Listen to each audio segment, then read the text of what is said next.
All right. Well, once you learn how to stick it consistently from within a certain amount of feet, and you want to go farther back, now this is where that consistency becomes extremely important, because you're going to have to change certain aspects of your throw depending on how far back you go.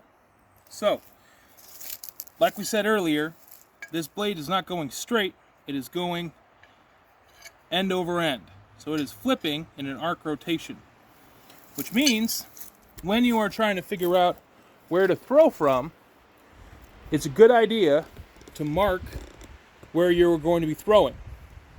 So what I like to do when I'm trying to go farther and farther back, especially on new terrain, because I haven't thrown here before, what I like to do is take a marker or just something out of the ordinary, maybe a stick or something, and you put it down, and then you just start throwing how you normally throw and see where you can stick it. If it's getting to the point where it's about to stick, like you think it's about the right arc, and maybe you can change the amount of pressure and snap you put into it, mark that spot, and then come back here and then start throwing it and see if you can change that throw to match it.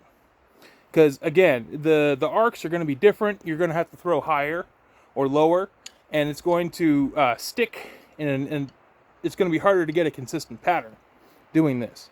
And the farther back you go, of course, the farther the target is, the smaller the target is, but also the more distance this thing travels. So if you're trying to hit like dead center, you have to be extremely accurate, and you need to be extremely consistent in that throw. So this is where it gets harder, and this is where, you know, you start to see men separate from the boys, if you know what I mean. So what we're going to do is, I've kind of marked this spot out. We're going to see if I can stick something. Again, haven't thrown here before today, so see if I can't get something working here. So feet out, one forward, one a little bit back. Finger in the hole there. Whip around. So we got the stick. So this is a good spot. This is where you want to mark it. Now it's about finding the sweet spot on that arc throw so you hit the center. See if we can't get a little closer here. Nope. Well, unfortunately, looks like I'm not quite a man yet, but I will keep working at it, and I hope you do too. Have a good one. This is Peter.